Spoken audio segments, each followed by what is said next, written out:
আসসালামু আলাইকুম ওয়া রাহমাতুল্লাহি ওয়া বারাকাতুহু। একটু সময় দেন, ওরা সেট আপ করার পরে সরে যাব।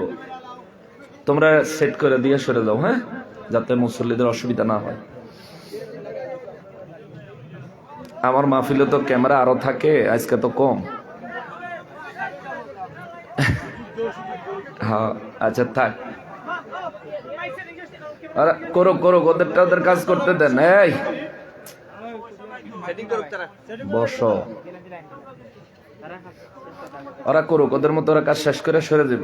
ওরা না দাঁড়ায় থাকবো না। কারণ হইলো এই যে এত কষ্টের আয়োজন আপনাদের, আপনারা আসছেন, দেখতেছেন গোটা বিশ্ব থেকে মুসলিম উম্মাহ এই বিষয়ে ফায়দা হাসিল করা, বয়ান শোনা দরকার আছে না? যারা বলেন দরকার আছে না?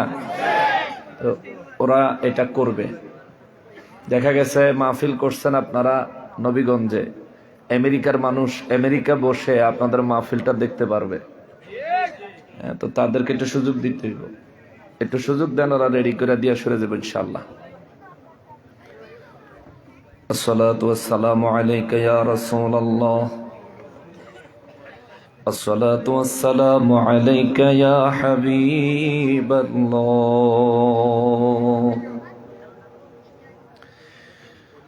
আসসালাতু ওয়াসসালামু আলাইকা ইয়া শাফিআল মুযনিবিন, আসসালাতু ওয়াসসালামু আলাইকা ইয়া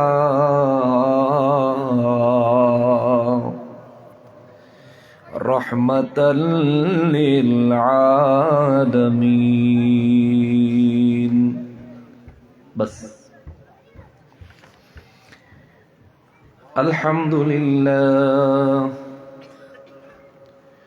আলহামদুলিল্লাহি রাব্বিল আলামিন,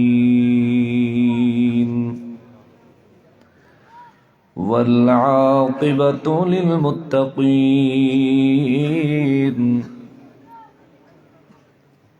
الصلاة والسلام على من كان نبيا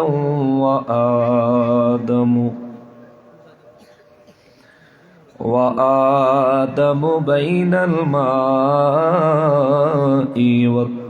والطين، وعلى آله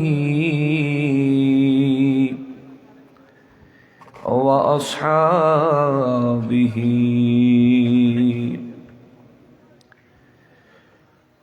وأولياء ملته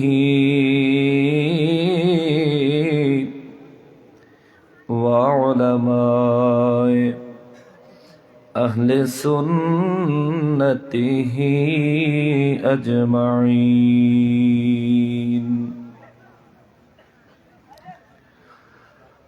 أما بعد،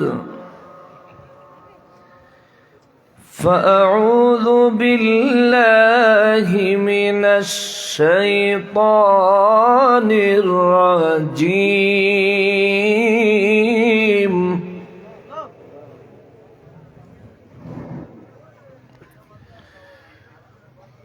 بسم الله الرحمن الرحيم.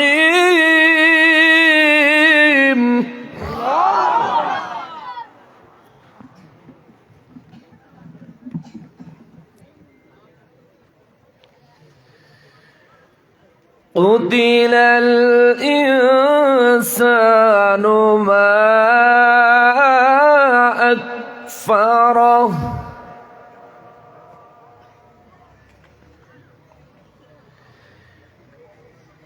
من أي شيء خلقه،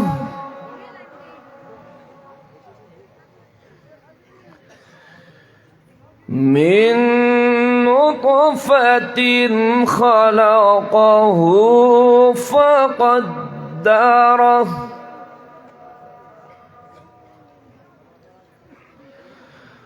ثم السبيل يسره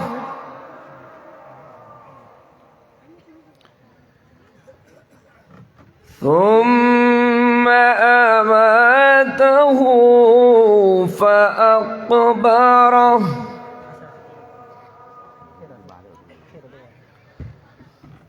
ثم إذا شاء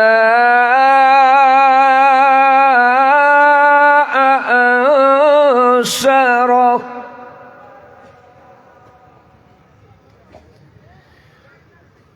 كلا لما يقض ما أمره فلينظر الإنسان إلى طعامه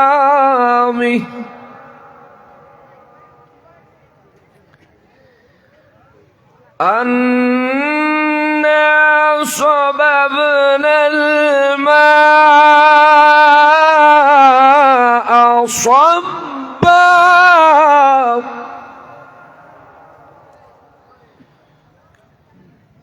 ثم شققنا الأرض شقا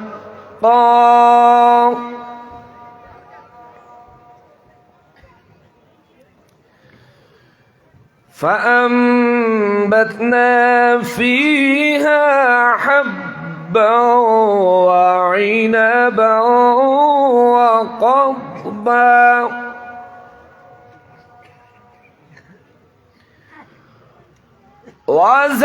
وزيتونا ونخلا وحدائق غلبا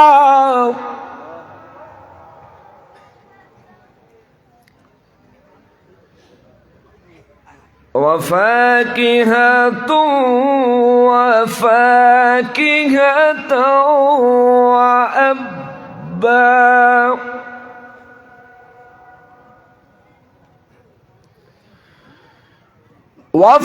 وفاكهة وعبا متاعا لكم ولأنعامكم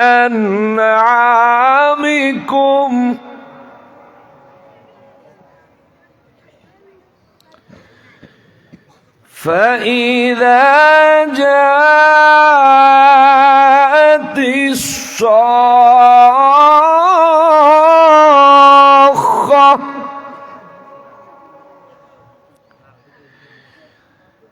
يوم يفر المرء من أخيه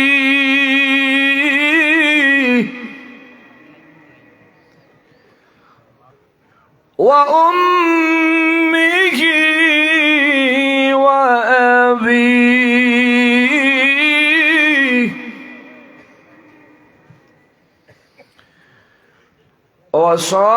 وصاحبته وبنيه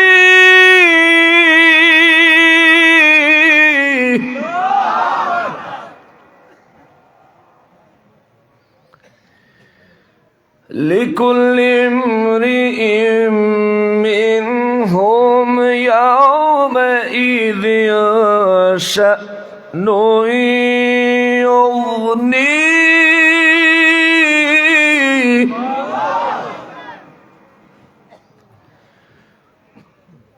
وجوه يومئذ مسفرة ضاحكة مستبشرة ووجوه يومئذ عليها غبرة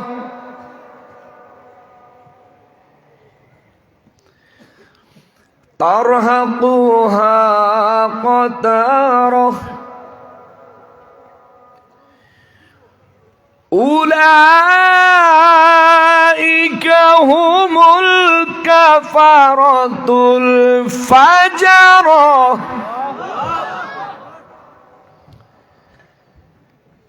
صدق الله المولانا العظيم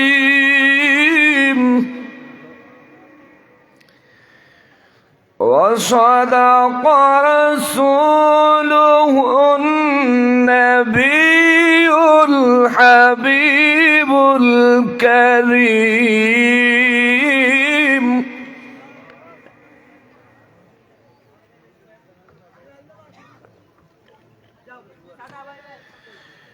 ونحن على ذلك من الشاهدين والشاكرين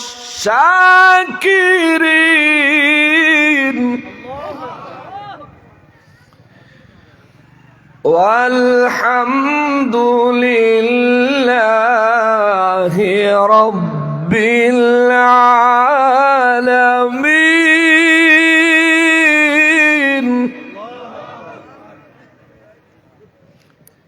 স্টেজে একটু সাউন্ড দাও জীবনে একটু বাড়ায় দাও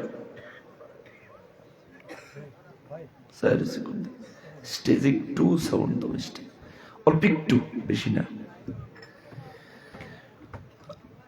فقال تعالى في شان حبيبه ومحبوبه ومعشوقه مخبرا وآمرا إن الله وملائكته يصلون على النبي يا أيها الذين آمنوا صلوا عليه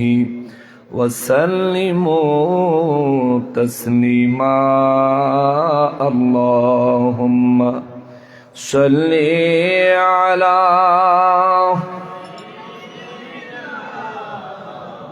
شكرا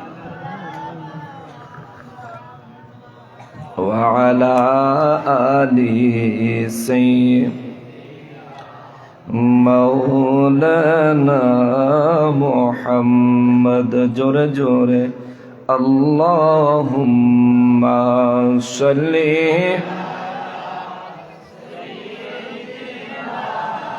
مولانا محمد وعلى آله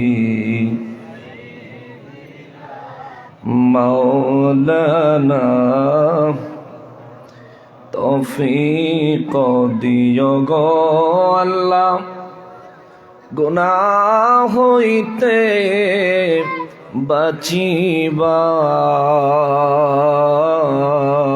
বাঁচিবার আমল করিতে দিও সুন্নত নবী মুস্তাফার আল্লাহুম্মা সাল্লি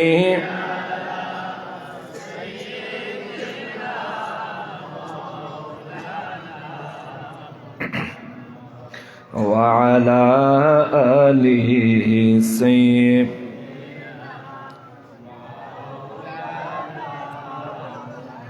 আমরা সবাই গুনাহগার গো নবীজি আপনায় দেখলাম না সেই কারণে রোজ হাসরে আমাদেরকে ভুলেন না আল্লাহুম্মা সাল্লি আলা مولانا محمد وعلى آله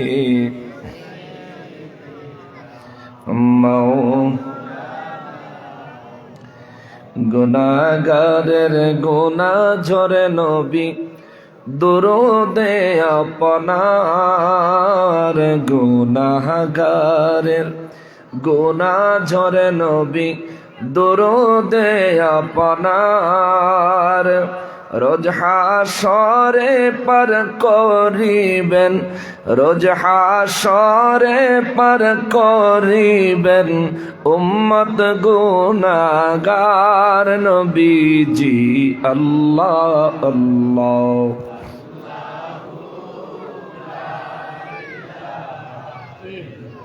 ও আল্লাহ আল্লাহ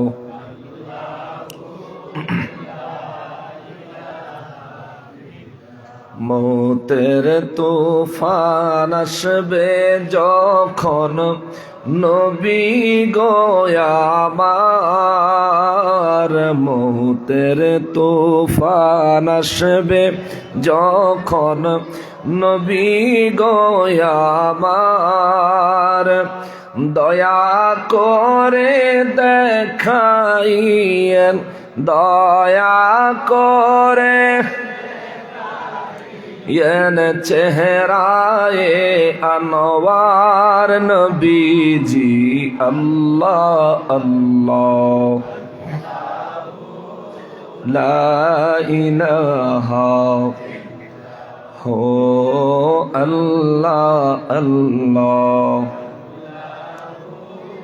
লা ইলাহা লা ইলাহা ইল্লাল্লাহু মুহাম্মাদুর রাসূলুল্লাহ সাল্লাল্লাহু আলাইহি ওয়াসাল্লাম। সকলে উচ্চ আওয়াজে আল্লাহ রাব্বুল আলামিনের শুকরিয়া আদায় করার নিয়তে জবান খুলে পড়ি আলহামদুলিল্লাহ। আর একবার শুকরিয়া আদায় করব এই জন্যে যে পরওয়ারদিগারে আলম মেহরবানি করে আজকে ঐতিহ্যবাহী হবিগঞ্জ জেলাধীন নবীগঞ্জ থানাধীন হরিধরপুর হযরত শাহজালাল রহমতুল্লাহ আলাইহি জামে মসজিদের উদ্যোগে মসজিদ সংলগ্ন মাঠে আয়োজিত দ্বিতীয় বার্ষিক ইসলামী সুন্নি মহাসম্মেলনে আজ 27শে ডিসেম্বর 2024 তারিখ রোজ শুক্রবার দিবাগত রাতে আল্লাহ পাকের রেজামন্দি হাসিল করার আশা নিয়ে এই মসজিদ সংলগ্ন মাঠে হরিধরপুরে উপস্থিত হওয়ার অবস্থান করার যে সুযোগ যে তৌফিক মহান রব্বুল আলামিন আমাদেরকে এনায়েত করেছেন তার জন্য জবান খুলে উচ্চ আওয়াজে আরো একবার পড়ি আলহামদুলিল্লাহ। লক্ষ কোটি দুরুদ ও সালাম সরকারে কায়নাত সৈয়দুল মুরসালিন খাতিমুন নবীন রহমাতুল লিল আলামিন নূরে মুজাসসাম নূরুন আলা নূর হায়াতুন নবী জিন্দা নবী নবীদের নবী উম্মতের কন্ডারি নবী শাফাআতের কন্ডারি নবী হাউজে কাউসারের মালিক নবী আমার নূর নবীজির নূরানি কদম মুবারকে মহান রব্বুল আলামিন যেন কবুল করেন। জবান খুলে পড়ি আমিন। অধ্যকার আয়োজিত দ্বিতীয় বার্ষিক ইসলামী সুন্নি মহাসম্মেলনের সম্মানিত সভাপতি সাহেব হরিধরপুর হযরত শাহজালাল রহমতুল্লাহ আলাইহি জামে মসজিদের সম্মানিত ইমাম এবং খতিবে মুকাররম জনাব হযরত মাওলানা আব্দুর রশিদ সাহেব মাদ্দাজিল্লাহুল আলী কই বাইরে গেছেন আর সভাপতি সাহেব আচ্ছা আল্লাহ তাআলা ইমাম সাহেবকে খতিব সাহেবকে এবং সভাপতি সাহেবকে হায়াতে তাইয়্যিবা দান করেন। সবাই পড়ি আমিন। আজকের মাহফিলে যারা সহ সভাপতির আসন অলঙ্কৃত করেছেন জনাব মাহবুবুল আলম নুনু মাস্টার সাহেব লাগবে না, হাজি মোহাম্মদ ফারুক মিয়া সাহেব, মোহাম্মদ মনির মিয়া সাহেব, মোহাম্মদ আব্দুল ওয়াহিদ সাহেব, মোহাম্মদ আবুল হোসেন সাহেব মাদ্দাজিল্লাহুল আলী আলোচনা পেশ করেছেন সুন্নিয়তের অতন্দ্র প্রহরী লাকসাম কুমিল্লা জালালিয়া দরবার শরীফের শাহজাদা হযরত মাওলানা মুফতি আমজাদ হোসেন সালেহী সাহেব। আমার পূর্বেই আলোচনা পেশ করেছেন হযরত মাওলানা মুশাহিদ মুনাওয়ার সাহেব, আলোচনা পেশ করেছেন হযরত মাওলানা জরিফুল্লাহ সাহেব, হযরত মাওলানা কারি সুফি মিয়া সাহেব, হযরত মাওলানা কারি আব্দুল শহীদ সাহেব, হযরত মাওলানা হাফিজ রবিউল আলম রুবেল সাহেব মাদ্দাজিল্লাহুল আলী বারাকাল্লাহু ফি হায়াতিহিম। উচ্চ আওয়াজে পড়ি আল্লাহুম্মা আমিন। উপস্থিত দিগার ওলামায়ে কেরাম, আমার সম্মুখে উপস্থিত দিনদার ইমানদার মুসলমান মুত্তাকি ভাইয়েরা, পর্দার আড়ালের মা ও বোনেরা, রাস্তাঘাট দোকানপাট থেকে দূর দূরান্ত থেকে, পৃথিবীর বিভিন্ন প্রান্ত থেকে, বিভিন্ন সোশ্যাল মিডিয়ার মাধ্যমে এই মুহূর্তে আমাদেরকে যারা দেখছেন, সকলকে উদ্দেশ্য করে সালাম আরজ করে আমি আমার নির্ধারিত বিষয় মৃত্যু, কবর, হাসর এই বিষয়ের উপর আলোচনায় প্রবেশ করছি। আসসালামু আলাইকুম ওয়া রাহমাতুল্লাহি ওয়া বারাকাতুহু। সবাই যদি সালামের জবাব দিতেন আরো একটু সুন্দর হইতো। আসসালামু আলাইকুম ওয়া রাহমাতুল্লাহি ওয়া বারাকাতুহু।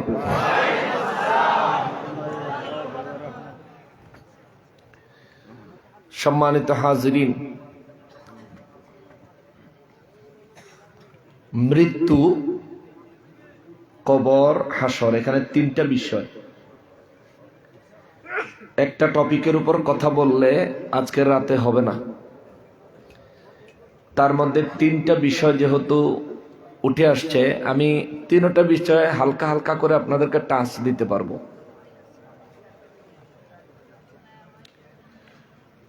মৃত্যু হলো এমন একটা সত্য যেটা অস্বীকার করার মতন কোনো মানুষ এই জমিনে নাই। আল্লাহকে অস্বীকার করে এমন মানুষ আছে। আল্লাহকে অস্বীকার করে, মানতে চায় না এমন বহু নাস্তিক আমাদের দেশে এবং গোটা বিশ্বে আছে না নাই? এমনও কিছু নাস্তিক আছে যারা বলে রব নাই, আল্লাহ নাই, সৃষ্টিকর্তা বলতে কিছু নাই, কিন্তু তারা আবার মৃত্যুটাকে মানে, মৌত অস্বীকার করে না।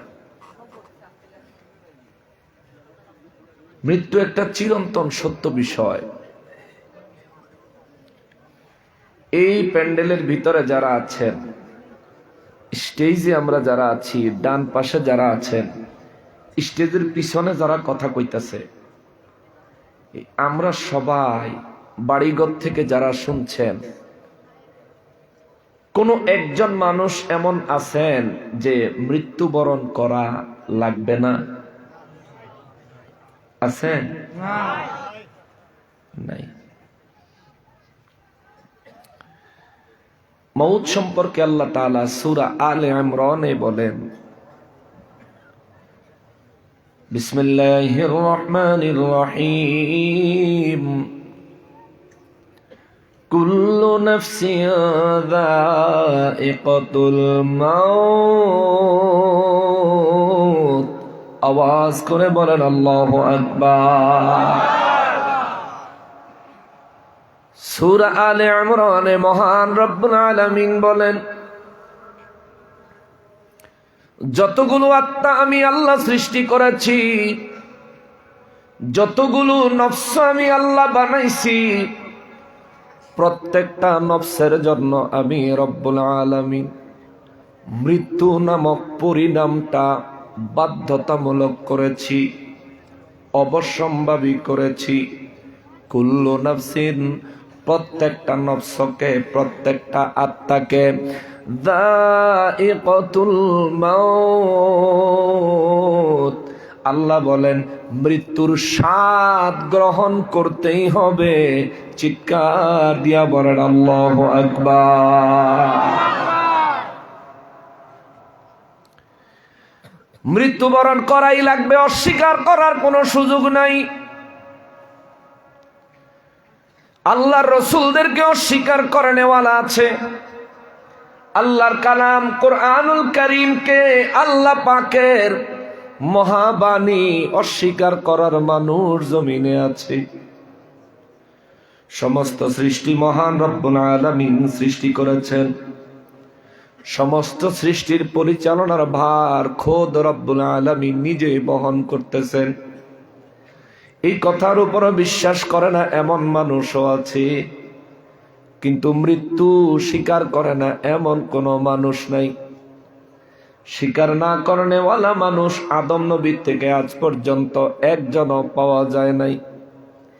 আমার আল্লাহ কোরআনুল কারীমে ঘোষণা দিয়েছেন, কুল্লু নাফসিন যায়িকাতুল মাউত, প্রত্যেকটা নফসকে মৃত্যুর স্বাদ গ্রহণ করা লাগবে। ও বাবা, বুঝে থাকলে জবাব দিবেন, আমাদের মৃত্যু ঘটাইবেন কে? আরো জোরে বলেন নাকি?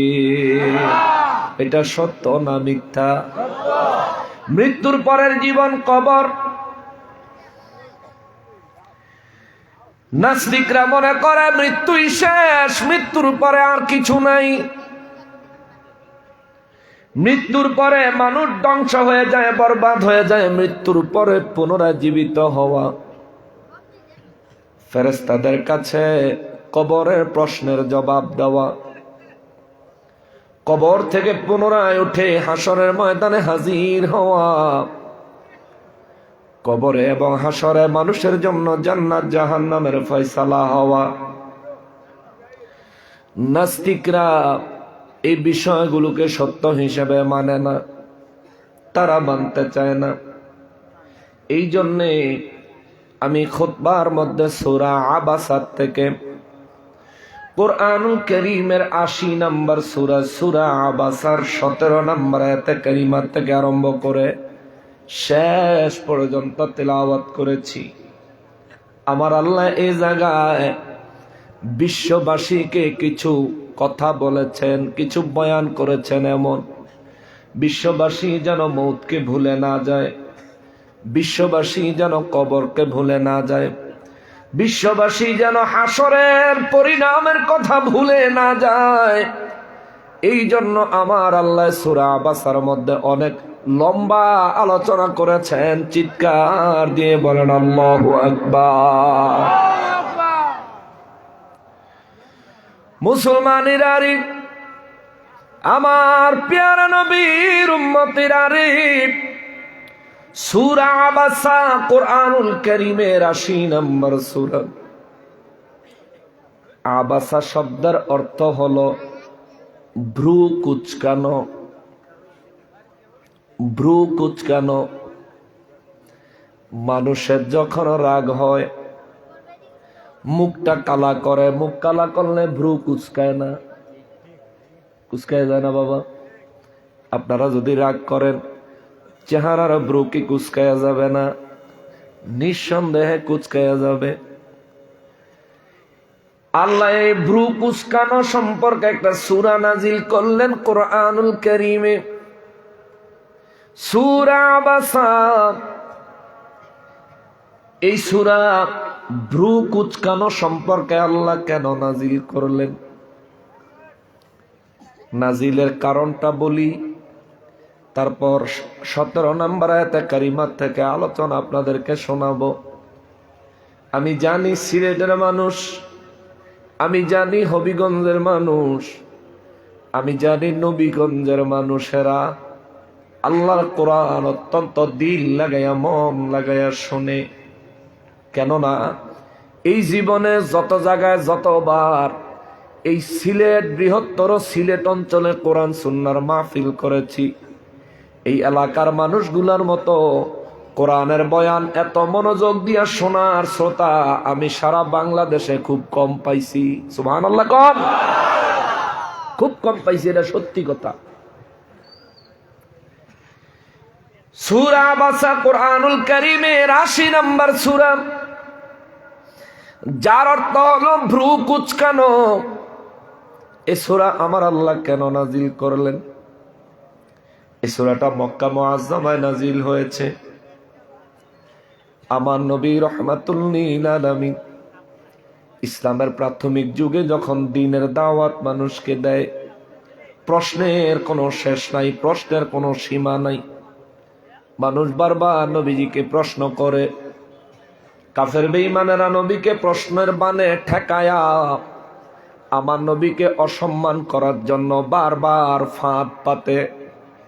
এই সমস্ত ফাঁদ পাতার কৌশল এখনকার সমাজে কিছু মুসলমানের ভিতরে দেখা যায়, ঠিক কিনা বলেন? মূলত এই ধরনের ফাঁদ ছিল কাফেরদের। এখন টুপি মাথায় দিয়া, পাঞ্জাবি গায়ে দিয়া, জুব্বা গায়ে দিয়া, মসজিদের ইমাম খতিব হইয়া, মাদ্রাসার শিক্ষার্থী ছাত্র হইয়া ওলামায়ে কেরামদের ব্যাপারে এই ধরনের ষড়যন্ত্র করে।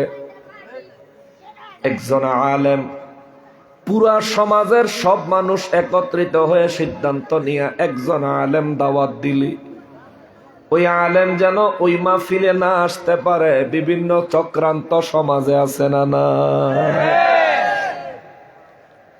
একজন আলেম যদি কোন সমাজে আসে, সে কি কোরআন সুন্নাহর বাইরে কথা বলবে? বলেন। তাহলে যারা বাধা দেয় তারা কারা? কোরআন যারা শুনতে চায় না তারা কারা? কুরআনুল কারীম থেকে আল্লাহর হক সত্য দ্বীনের কথাগুলো প্রচার করতে বাধা দেয় যারা, তারা কারা? আল্লাহর কোরআনে তাদের পরিচয় খুঁজলে তাদের পরিচয় পাওয়া যায় তিনটা। কয়টা? কয়টা? কয়টা? তিনটা পরিচয় তাদের পাওয়া যায়। তাদের মধ্যে হয়তোবা তারা কাফের, ঠিক কিনা বলেন? নয়তোবা তারা মুনাফিক, ঠিক কিনা বলেন? নয়তোবা তারা আল্লাহর দুশমন, কথা বলেন ঠিক কিনা? তিনটা পরিচয় আমার নূর নবী রহমাতুল লিল আলামিনের মক্কা মুআজ্জামায় কাফের বেঈমানেরা আমার নবীকে লজ্জাস্কর পরিস্থিতিতে ফেলানোর জন্য, আমার নবী রহমাতুল লিল আলামিনকে লজ্জা দেওয়ার জন্য কাফেররা কয়েকজন মিলে একদিন আমার নবীকে ঘিরে ধরেছে। বড় বড় কাফেরেরা কয়েকজন মিলে নবীকে ঘিরে ধরেছে। আমার নবী রহমাতুল লিল আলামিনের একের পর এক প্রশ্ন করতেছে। আমার নবী তো মায়ার নবী রহমাতুল লিল আলামিন, আল্লাহ তারে তার হাবিব বানাইছেন, তার অন্তরটাকে গায়েবের ইলম দিয়া আল্লাহ পরিপূর্ণ করে দিয়েছেন। সুবহানাল্লাহ। নবী রহমাতুল লিল আলামিনকে কয়েকজন কাফের একসাথে ঘিরে ধরল মক্কা মুআজ্জামায়। আমার নবী রহমাতুল লিল আলামিন, ওই কাফেরেরা এক একজন প্রশ্ন করে, আমার নবী জবাব দেন। এক একজন প্রশ্ন করেন, আমার নবী জবাব দেন। এক একজন প্রশ্ন করেন আর আমার নবী রহমাতুল লিল আলামিন জবাব দিয়ে যাচ্ছেন, জবাব দিয়ে যাচ্ছেন। এমন সময় মক্কা মুআজ্জামায় একজন অন্ধ ব্যক্তি ছিল, অন্ধ। এই ব্যক্তি নবী রহমাতুল লিল আলামিনের কাছে আসলেন। তার নাম ছিল হযরতে আব্দুল্লাহ ইবনে উম্মে মাকতুম রাদিয়াল্লাহু তাআলা আনহু। তিনি তখনও মুসলমান হন নাই। তিনি আমার নবী রহমাতুল লিল আলামিনের কাছে আসলেন। অন্ধ মানুষ ঠিক মতো চোখে দেখে না, একেবারেই চোখে দেখে না। আমার নবী রহমাতুল লিল আলামিনের কাছে এসে ওই সাহাবী নবীর খেদমতে বললেন, ইয়া রাসূলুল্লাহ সাল্লাল্লাহু আলাইহি ওয়াসাল্লাম, নবী গো, আমার আল্লাহ আপনার কাছে যে দিন পাঠাইছে ওই দিনের সত্য বাণীগুলো আমি শুনতে চাই। ইয়া রাসূলুল্লাহ, দয়া করে আমাকে শোনান, আমি জানতে চাই। জোরে বলেন না সুবহানাল্লাহ। যে সময় হযরতে আব্দুল্লাহ ইবনে উম্মে মাকতুম রাদিয়াল্লাহু তাআলা আনহু নবীকে কথা বললেন, ওই সময় আমার নবী কাফেরদের প্রশ্নের জবাব দিচ্ছেন। কাফেররা এক একটা বিব্রতকর প্রশ্ন করছে, আমার নবী রহমাতুল লিল আলামিন তাদের প্রশ্নের জবাব দিচ্ছেন। ওই পরিস্থিতিতে অন্ধ সাহাবী নবীজিরে যায় বললেন, হুজুর, আল্লাহ যে দ্বীনের কথা আপনি নবী রহমাতুল লিল আলামিনের কাছে পাঠায়, ওই দ্বীনের কথা আমাকে বলেন, আমি ওই দ্বীনের কথা শুনবো, ওই দ্বীনের কথা মোতাবেক ঈমান আনতে চাই। আমার নবী রহমাতুল লিল আলামিন কাফেরদের সাথে কথায় ব্যস্ত থাকার কারণে আমার নবীজির কথার মাঝখান দিয়া ও আব্দুল্লাহ ইবনে উম্মে মাকতুম রাদিয়াল্লাহু ঢুকে পড়ার কারণে আমার নবীজি একটু মনক্ষুণ্ণ হলেন, চেহারা মোবারকের ভ্রু মোবারক একটু কুচকাইয়া ফেললেন। অর্থাৎ নবী তার প্রশ্নের উত্তর দিতে চাচ্ছেন না, নবী তার কোনো জবাব দিতে চাইতেছেন না। কিন্তু ওই বেচারা তো চোখে দেখে না। নবী রাহমাতুল লিল আলামিন কাফেরদের প্রশ্নগুলির উত্তর দেওয়ার পরে নবীজি ভ্রু মোবারক কুচকায়া হুজরা মোবারকের দিকে চলে গেলেন। আব্দুল্লাহ ইবনে উম্মে মাকতুমের প্রশ্নের উত্তর দিলেন না নবী। না দেওয়ার কারণে আমার আল্লাহ সূরা আবাসা নাজিল করলেন। 1 নম্বর আয়াত থেকে আরম্ভ করে 16 নম্বর আয়াতে কারিমা পর্যন্ত ওই আব্দুল্লাহ ইবনে উম্মে মাকতুমের কথা আমার নবীকে আমার আল্লাহ বললেন, হুজুর আপনি যদি আব্দুল্লাহ ইবনে উম্মে মাকতুমের দিকে মনোযোগ দিতেন, আব্দুল্লাহ ইবনে উম্মে মাকতুম অবশ্যই ঈমান গ্রহণ করত। আর যেই কাফেরদেরকে সময় দিবেন তারে ভ্রু কুচকায়া ওই কাফের বেঈমানেরা তো কেউ ঈমান আনলো না। এই জন্য আমার রব্বুল ইজ্জত বলেন, নবী গো আমি আল্লাহ বেশি খুশি হইতাম আপনি যদি আব্দুল্লাহ ইবনে উম্মে মাকতুমের সময় দিতেন। জোরে বলেন সুবহানাল্লাহ। 1 নম্বর আয়াতে কারিমা থেকে যদি তাফসীর শোনাই তাহলে লম্বা হয়ে যাবে। আমি সংক্ষেপ করার জন্য সার সংক্ষেপ কথাটা বললাম। আমার নবী রাহমাতুল লিল আলামিন আল্লাহ যখন এই সূরা নাজিল করলেন, এরপর থেকে আব্দুল্লাহ ইবনে উম্মে মাকতুম রাদিয়াল্লাহর কাছে আমার নবী যায়া তারা দ্বীনের দাওয়াত দিলেন, তিনি ইসলাম কবুল করলেন। আমার নবী সারা জীবন এই অন্ধ সাহাবীটারে অন্যরকম গুরুত্ব দিতেন। জোরে বলেন না সুবহানাল্লাহ। এই সূরা আবাসার মধ্যে 17 নম্বর আয়াতে কারিমায় আমার আল্লাহ বলেন, ওই মক্কার কাফের বেঈমানেরা নবীকে ঘিরে ধরল, হুজুর মরে যাব, মরার পরে সব শেষ, কবরে কোনো হিসাব নাই, জান্নাত জাহান্নামের কোনো ব্যাপার নাই, হাসর নসর এগুলোর কোনো অস্তিত্ব নাই, এগুলো আপনার কাল্পনিক কথা। জোরে কন্যা আউযুবিল্লাহ। আমার রব্বুল ইজ্জত চরম রাগান্বিত হলেন। আল্লাহ সূরা আবাসার মধ্যে আয়াত নাজিল করলেন। আল্লাহ বলেন, বিসমিল্লাহির রহমানির রহিম কুতিলাল ইনসানু মা আকফারা। আওয়াজ করে বলেন আল্লাহু আকবার। রব্বুল আলামিন বলেন, কুতিলাল ইনসান, মানব জাতি ধ্বংস হোক। আল্লাহু আকবার। আল্লাহ কয় কুতিলাল ইনসান, মানুষগুলো ধ্বংস হইয়া যাক।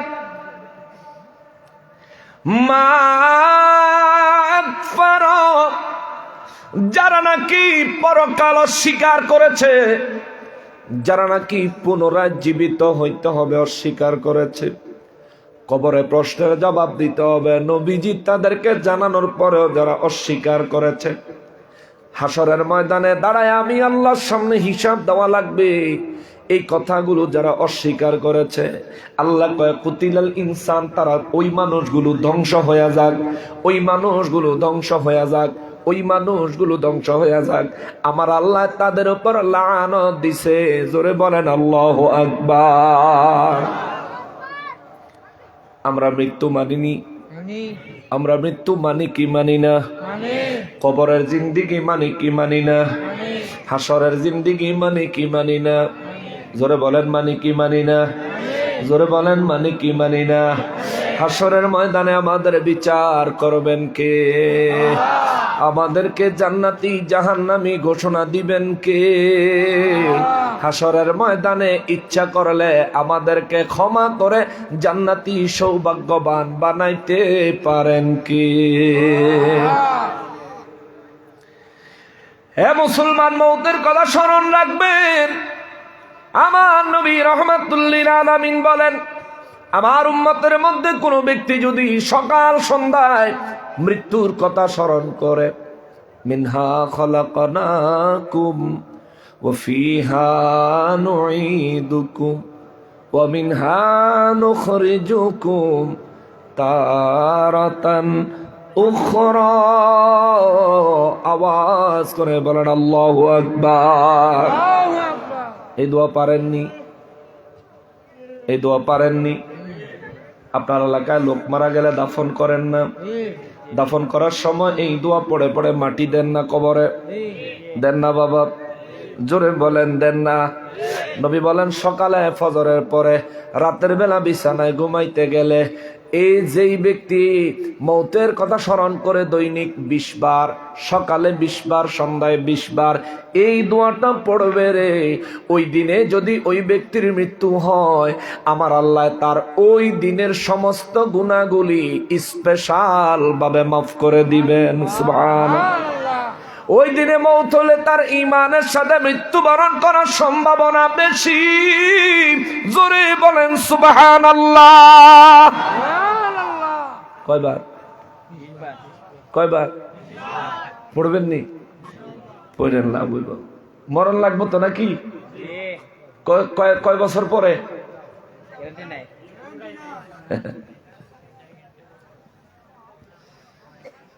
হায় হায় হায়।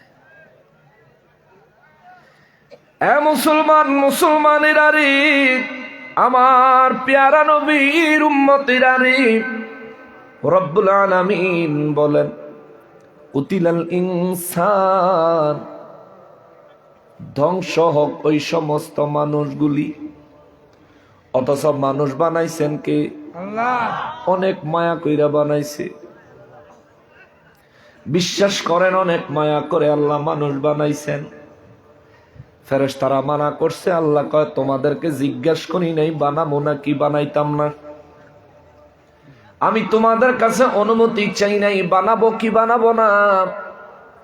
আমি রব্বুল ইজ্জত শুধু আমার সিদ্ধান্ত জানাইছি, জাইলুম ফিল আরদি খলিফা, আমি জমিনের জন্য আমার খলিফা বানাবো। যে রব্বুল আলামিন ফেরেশতাদেরকে ধমক দিয়া মানুষ বানাইলেন, ওই রব্বুল আলামিন এই মানুষকে ধ্বংস করার জন্য আল্লাহ লানত দেয়। কুতিলাল ইনসান, ধ্বংস হয়ে যাক ওই সমস্ত মানুষগুলি যারা মা আকফার, মৃত্যু, কবর, হাসরকে যারা অস্বীকার করে, পুনরায় জীবিত হওয়াকে যারা অস্বীকার করে। তাদের প্রশ্ন হইল আমরা আবার পুনরায় জীবিত হব কিভাবে? মারা গেলে মরলাম তো সব শেষ হয়ে গেল। কাউরে দাফন করার পরে কিছুদিন পরে তার কবর খুঁড়লে তার কবরের ভিতরে তার লাশ পাওয়া যায় না, হাড্ডি গুড্ডি পাওয়া যায়। বেশ কিছু বছর যাওয়ার পরে হাড় গোড়ো ঠিক মতো পাওয়া যায় না। কাফের বেঈমানেরা কয় যাদেরকে মৃত্যুর পরে আগুন দিয়ে জ্বালায় দেয় তাদের তো হাড্ডি সহকারে পুড়ে ছাই হয়ে যায়। তাইলে পরকালের জীবন আবার কি? মানুষ তো বরবাদ হয়ে গেল, ধ্বংস হয়ে গেল, শেষ হয়ে গেল। তাইলে পরকালের জীবন আবার কিসের? আশেপাশে এলাকায় হিন্দু ভাইরা আসেনি? হিন্দু ভাইরা আছে। ওই হিন্দু ভাইদের কাছে বলি, ভাই আপনাদের ধর্ম আপনাদেরকে একটা থিওরি দিয়েছে, মারা যাওয়ার পরে আগুনে জ্বালাইয়া দিলে জান্নাত জাহান্নামের কারবার শেষ, আপনার অস্তিত্ব বিলীন হয়ে গেল। আপনাদের ধর্ম বলে আগুনে জ্বালাইয়া দেওয়ার পরে দেহ শেষ হইয়া গেল, এরপরে রুহুটা নাকি কেউ কয় স্বর্গে যায়, কেউ কয় নরকে যায়, অর্থাৎ জান্নাতে যায় অথবা জাহান্নামে যায়। তবে শুনেন, আপনাদের ধর্মের কথা, আমরা সেই কথাগুলোকে অসম্মান করি না, কেননা কোনো ধর্মকে অসম্মান করা ইসলাম শিখায় না। আবার ভিন্ন কোন ধর্মের মূর্তির পাহারা দেওয়া ইসলাম সমর্থন করে না। কথা বলেন ঠিক কিনা? ওরা ভাঙলো কত অলির দরবার, পাহারা দিল মন্দির বারবার। ওরা ভাঙলো কত অলির দরবার, পাহারা দিল মন্দির বারবার। নবীর তাজিম হারাম মানে, আবার মূর্তির তাজিম ভালোই জানে।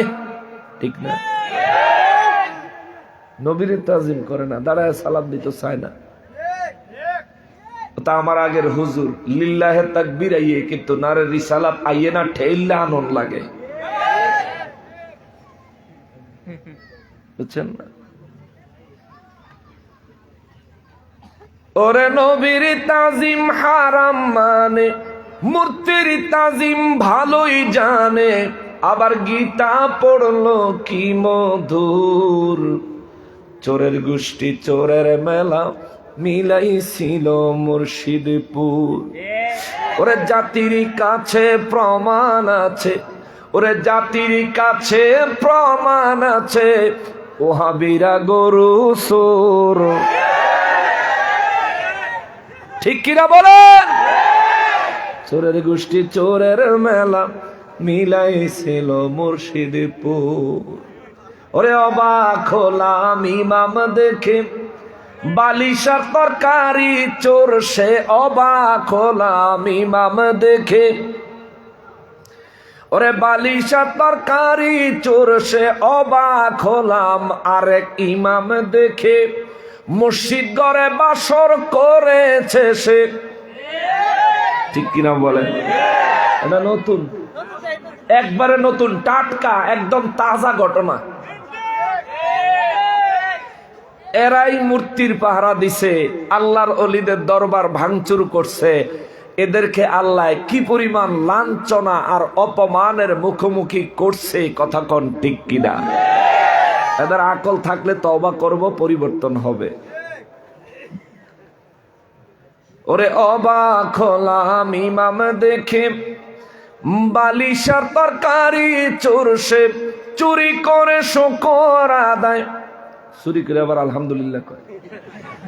ওরে চুরি করে শুকর আদায়, এ তো জঘন্য কুফর। চোরের গোষ্ঠী চোরের মেলা মিলাইছিল মুর্শিদপুর। ঠিক কিনা? 5 কল্লি টুপি মাথায় পড়ে আগুন জ্বালায় মসজিদ ঘরে। 5 কল্লি টুপি মাথায় পড়ে আগুন জ্বালায় খোদার ঘরে। ওরে আগুন জ্বালায় আল কোরআনে, আগুন জ্বালায় আল কোরআনে, এরা আসল ইমান চোর। কষ্ট হইতেছে সামনে গো মুসলমানেরা রে, আমার পেয়ারা নবীর উম্মতেরা রে। আমরা ওই হিন্দু ভাইদেরকে বলি, আমরা কখনোই আপনাদের ধর্মকে তুচ্ছ তাচ্ছিল্য করে কথা বলি না। আপনাদের ধর্মের বিষয়ে, আপনাদের ধর্মগ্রন্থের বিষয়ে পরিপূর্ণ সম্মান রেখে আপনাদেরকে একটা কথা বলে যাই, শোনেন। প্রয়োজনে ডাক্তারের কাছ থেকে জিজ্ঞেস করলেও জবাবটা পাবেন। আল্লাহ রব্বুল ইজ্জত বলেন, বান্দারা রে, তোমরা মৃত্যুর পরে আগুনে জ্বালায়া ছাই বানায়া দিলেও আমি রব্বুল আলামিন তোমাদেরকে সেখান থেকেও বানাবো, পুনরায় সেখান থেকেও তোমাদেরকে সৃষ্টি করব। তোমাদেরকে কবরে দাফন করুক বা না করুক, আমি আল্লাহ তোমাদেরকে কবরের পরীক্ষার সম্মুখীন করব। নেককারের জন্য কবরে জান্নাতি ফয়সালা দিব, গুনাহগারের জন্য কবরে জাহান্নামের আযাব আমি আল্লাহ দিব। দুনিয়ার মানুষ মনে করে আগুনে জ্বালায়া ছাই করে দেওয়ার পরেও এই মানুষকে আল্লাহ কিভাবে বানাবেন? মানুষের তো চিহ্নই থাকে না। এ মুসলমান, আমাদের শরীরে 360টা জয়েন্ট আছে, 260টা হাড্ডি আছে, 360টা জয়েন্ট আছে। এর মধ্যে আমাদের পিঠে একটা মেরুদণ্ড আছে, মেরুদণ্ডের একেবারে নিচে কোমরের কাছে, মেরুদণ্ডের শেষ মাথায় এই জায়গায় একটা হাড় আছে। মেরুদণ্ডের হাড়গুলো তো পিস পিস না, মেরুদণ্ডের হাড্ডিগুলো পিস পিস না। মেরুদণ্ডের একেবারে শেষ মাথায় যে হাড্ডি, নবী রহমাতুল্লিল আলামিন বলেন, ওই হাড্ডিটারে আগুন দিয়া জ্বালাইয়া দিলেও ওই হাড্ডির ভিতরে সরিষার দানার পরিমাণে ছোট্ট একটু হাড় আছে। আল্লাহ দুনিয়ায় এমন কোন আগুন বানায় নাই যে আগুনে ওই সরিষার দানার মতো হাড্ডিটা জ্বালাইতে পারে। জোরে বলেন আল্লাহু আকবার। নবী রহমাতুল্লিল আলামিন বলেন, সরিষার দানার মতো অবশিষ্ট ওই হাড্ডির অংশ থেকে আমার রব্বুল ইজ্জত মানুষকে কবরের থেকে হাসরের ময়দানে উঠাবেন। তাইলে হিন্দু ভাইরা, আপনাদের ধর্মাবলম্বীরা, আপনাদের ধর্মগ্রন্থ আপনাদেরকে আগুনে জ্বালাইয়া দিল মারা যাওয়ার পরে। আহারে, যে সন্তানটা সবচেয়ে বেশি আদর করে লালন করেছেন, আপনার বড় সন্তান, সেই সন্তানটা আপনার মুখের মধ্যে সর্বপ্রথম আগুন লাগাইয়া দিল। এই ধর্ম আপনারা পালন করছেন, কিন্তু এই জিনিসটা বাস্তবিকভাবে নিজের আকলের সাথে ওজন দিয়েন। মুসলমান মারা গেলে তাদের মৃত্যুর পরে দাফন কাফন কত সুন্দর, আর আপনারা মারা গেলে আপনাদের মৃত্যুর পরে কি বলে, অন্তিম সংস্কার, সব শেষ কাজ, সর্বশেষ কাজ আপনাদের যেভাবে করা হয়। আপনি একটু চিন্তা করে দেখেন, নিজে একটু চিন্তা করেন। এই নবীগঞ্জের মাটিতে গোটা বিশ্বে যত মুসলমান আছে, গোটা বিশ্বে যত হিন্দু ধর্মাবলম্বী আছে, ইসলামের বাইরে যত ধর্মের লোক আছে, প্রত্যেক ধর্মের লোকেদেরকে নবীগঞ্জ থেকে, হবিগঞ্জ থেকে, সিলেট থেকে, বাংলাদেশ থেকে আমরা দাওয়াত করি। যেখানে মুসলমান মারা যাবে ওই বাড়িতে একটু যায়া দেখেন, একজন মুসলমান মারা গেলে কত সুন্দর আদর করে তারে খাট থেকে জমিনে নামায়, কত আদর করে তারে গোসল করাইতে নিয়ে যায়, কত সুন্দর করে আস্তে আস্তে তারে গোসল করায়। কবে জানি এই দিনটা আমার চলে আসবে রে। বিশ্বাস করেন রে বাবা, একটা মানুষ এই পরিস্থিতি আর এই গোসল থেকে বাঁচতে পারবেন না।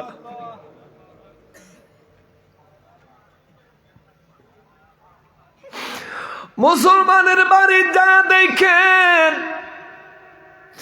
কত সুন্দর করে মারা যাওয়ার পরে খাটের থেকে নামায়, অনেক জোরে নাড়াচাড়া করে না, কারণ ইসলাম এটা সমর্থন করে না।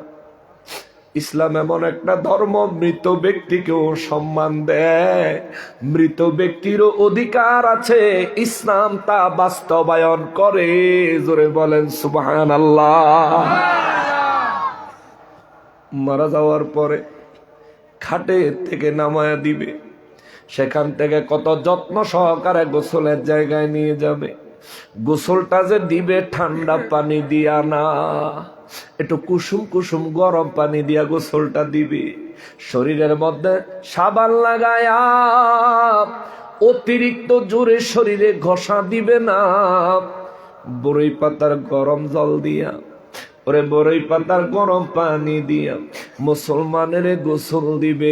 গোসল দেওয়ার সময় সাবান লাগায়, অনেক সময় এই সাবান লাগানোর সময় সাবানটা যখন লাগায় তখন কত আদর করে, সুন্দর করে, কত সাবধানতার সহিত, কতটা নীরবতা বজায় রেখে, কত সুন্দর সম্মানের সহিত তারা শেষ গোসলটা দেয়। একটু যায়া দেখেন, একটু যায়া দেখেন, একটু যায়া দেখেন। সেই গোসল থেকে বের করে কত সুন্দর পর্দা দিয়া গোসল করায়, গোসল থেকে বের করে তারে কত সুন্দর করে কাফনের কাপড় পরায়, পরানোর পরে তার গায়ের মধ্যে আতর লাগায়, লোবান লাগায়, কর্পূর লাগায়, তারে কাফনের কাপড়টা নতুন কাপড় পরাইয়া দেয়, পরাইয়া তারে দুলহার মতো খাটের উপরে উঠাইয়া দেয়।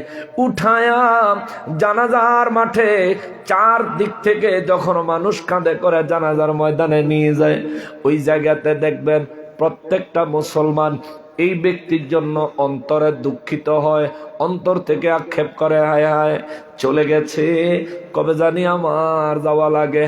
প্রত্যেকটা মুসলমান দেখবেন তার জন্য দোয়া করে, আল্লাহ তুমি তার জীবনের গুনাহগুলি মাফ করে দিও। একটু পরে সে যে কবরে প্রশ্নের সম্মুখীন হবে, মালিক ও আমার মালিক, ওই প্রশ্নগুলো তার জন্য সহজ করে দিও। দেখবেন কত সুন্দর করে জানাজার নামাজ হয়। জানাজার শেষে তারা কাঁধে লইয়া কত সুন্দর আস্তে আস্তে 40 কদম হিসাব করে করে আগায়। তারপরে আস্তে আস্তে ধীর স্থির ভাবে তারা কবরস্থানে নিয়ে যায়। কবরস্থানে নেওয়ার পরে কবরের ভিতরে 3 জন নামে, নামার পরে উপর থেকে সবাই মিলে কত সাবধানে তারা কবরে নামায়। অথচ এই মানুষটা মারা যাওয়ার পর যেমন আপনাদের ধর্মের কোন মানুষ মারা যাওয়ার পরেও তেমন আপনার ধর্ম তার হাড় ভাঙে, হাড্ডি ভাঙে, হাত ভাঙে, পা ভাঙে, হাড্ডিগুলো পিটাইয়া পিটাইয়া ভাঙে। তারপরে তার চন্দন কাঠের বীরে শোয়ায়া আরো অনেক লাকড়ি দিয়া তার মুখের মধ্যে সর্বপ্রথম আগুন লাগায়া দেয়। আর ইসলাম দেখেন কত সুন্দর, ইসলাম দেখেন কত সুন্দর। আসেন না ইসলামে, দেখেন না ইসলাম কত সুন্দর। আরে ইসলাম সুন্দর হবে না কেন?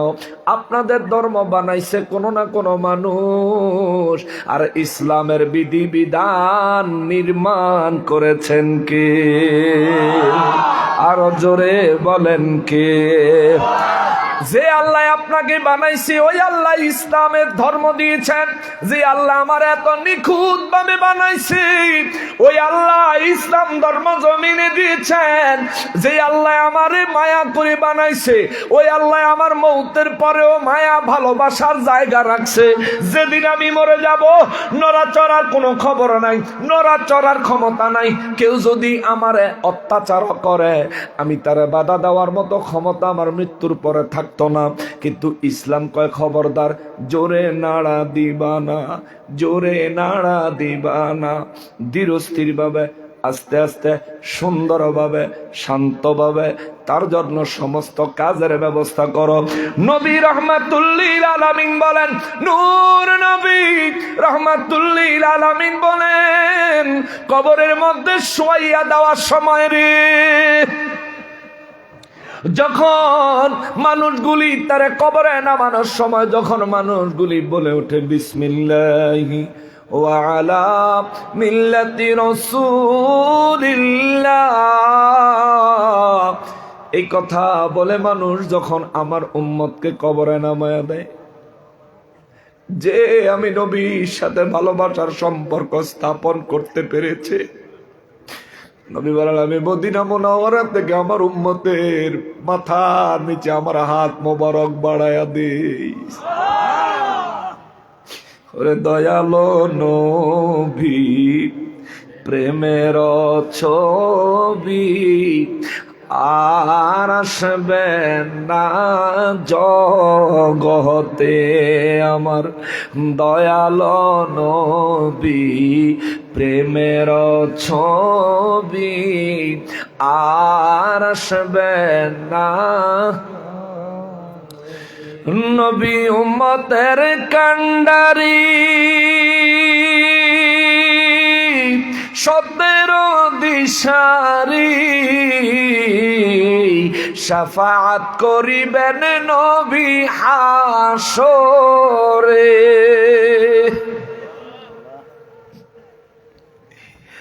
নবী উম্মতের কান্ডারি ওরে 17 দিশারি শাফাআত করিবেন নবী হাসরে। নবী হাসর দিনে উম্মত বিনে,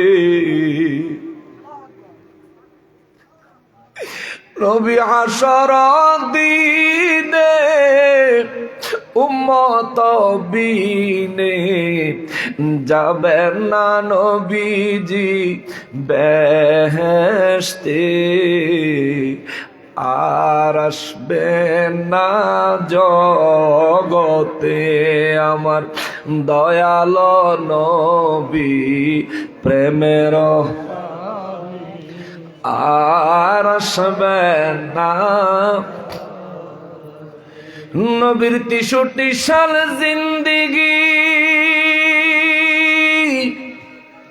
ওরে কাঁদছেন বলে উম্মতি এখনো কাঁদেন শুয়ে মদিনাতে।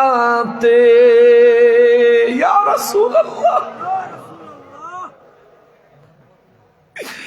নবীর 63 সালে জিন্দেগি,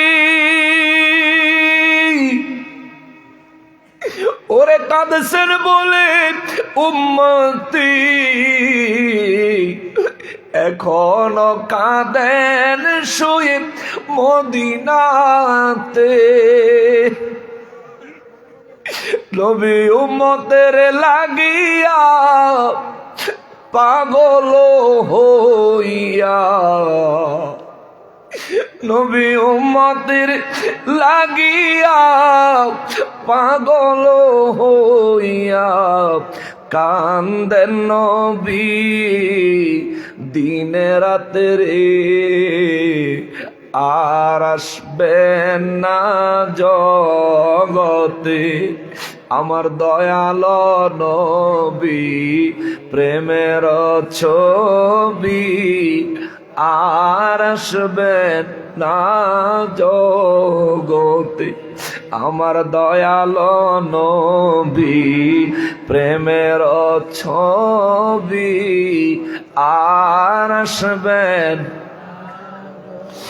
আল্লাহ আমাদের সবাইকে নূর নবীজির দিদার দিয়ে ধন্য করে দাও। আমিনের আওয়াজ দেহ। এই গজলটা লেখছেন তোফাজ্জল হোসেন বৈরবী সাহেব হুজুর। আল্লাহ হুজুরের কবরে আজকের মাহফিলের সওয়াব বিশেষভাবে কবুল করেন, জোরে বলেন আমিন। আল্লাহ হুজুরের কবরটা জান্নাতুল ফেরদাউস বানায় দেন, জোরে বলেন আমিন। মুসলমানেরা রে, আমার প্যারা নবীর উম্মতেরা রে, হিন্দু ভাইদেরকে বলছিলাম মুসলমান মারা গেলে তাদেরকে কত সুন্দর করে দাফন কাফনের ব্যবস্থা করা যায়, একটু দেখাইছেন। আপনি ইসলাম মন চাইলে কবুল করবেন, মন না চাইলে কবুল করবেন না, কিন্তু গিয়ে একটু দেখাইছেন। বাবারে, আমার রব্বুল ইজ্জত বলেন, শোনো, কুতিলাল ইনসানু মা আকফারা। আল্লাহু আকবার। ধ্বংস হয়ে যাক ওই সমস্ত মানুষ যারা মৌতের পরে পুনরায় জীবিত হওয়াকে অস্বীকার করে। কেন? রব্বুল ইজ্জত বলেন, মিন আইয়ি শাইইন খালাকাহ। মৃত্যুর পরে তোমাকে আমি আল্লাহ পুনরায় বানাবো, এই বিষয়ে তুমি সন্দেহ করছো। এবার আল্লাহ বলেন, এই মিন আইয়ি শাইইন খালাকাহ,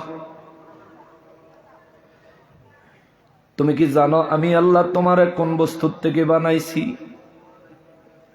একদিন তো তোমার অস্তিত্ব ছিল না, তোমার মায়ের গর্ভে তোমারে আমি আল্লাহ বানাইছি, তার আগে তোমার কোনো অস্তিত্ব ছিল না। আমাদেরকে অস্তিত্ব দিয়েছেন কি? আল্লাহ। জোরে বলেন না কি? আল্লাহ। আল্লাহ কয়, মিন আইয়ি শাইইন খালাকাহু। নবী গো, বিশ্ববাসীকে বলেন তারা যেন চিন্তা করে আমি রব্বুল আলামিন তাদেরকে কিসের থেকে বানাইছি। রব্বুল ইজ্জত বলেন, মিন নুতফাহ। হুজুর তাদেরকে বলেন আমি আল্লাহ তাদেরকে তার বাবার তার মায়ের নুতফা থেকে বানাইছি। আল্লাহু আকবার। নুতফা বাংলা কয় বীর্য, ইংলিশে বলে স্পাম। নুতফা থেকে আল্লাহ বানাইছেন। মহান রবের মহিমা কত চিন্তা করে দেখেন। বর্তমান যুগে চিকিৎসা বিজ্ঞান এই মানুষ সৃষ্টির রহস্য নিয়ে গবেষণা করেছে। গবেষণা করার পরে দেখেন মানুষ মায়ের গর্ভে আসার জন্যে মানুষের বাবার কিংবা মায়ের যেই এক ফোঁটা বীর্য মায়ের রেহেমের মধ্যে যায়, গর্ভের মধ্যে যায়, যেই জায়গায় সন্তান তৈরি হবে, বিজ্ঞান রিসার্চ করে দেখেছে ওই এক ফোঁটার ভিতরে কমপক্ষে 12 লক্ষ, সর্বোচ্চ 60 লক্ষ শুক্রাণু থাকে। জোরে বলেন আল্লাহু আকবার। কমপক্ষে 12 লক্ষ, সর্বোচ্চ 60 লক্ষ। অর্থাৎ যে এক ফোঁটা বীর্য আপনার মায়ের গর্ভে আপনার বাবার দেহ থেকে প্রবেশ করেছে, এই এক ফোঁটা বীর্য দিয়ে আমার আল্লাহ কমপক্ষে 12 লাখ সর্বোচ্চ 60 লাখ মানুষ বানাইতে পারে। সুবহানাল্লাহ। কয় ফোঁটা? এক ফোঁটা। রব্বুল ইজ্জত এত মহামহিম, বিজ্ঞান রিসার্চ করে দেখেছে যার নুতফার মধ্যে 12 লক্ষ শুক্রাণু না থাকে, তার নুতফা দিয়া আল্লাহ সন্তান তৈরি করেন না। তার নুতফা মায়ের পেটে গেলে ওই নুতফা থেকে সন্তান জন্মগ্রহণ করা সম্ভব হয় না। তারে বলে পুরুষত্বহীন মানুষ। তার মধ্যে পুরুষত্ব নাই, তার মধ্যে পুরুষত্ব নাই।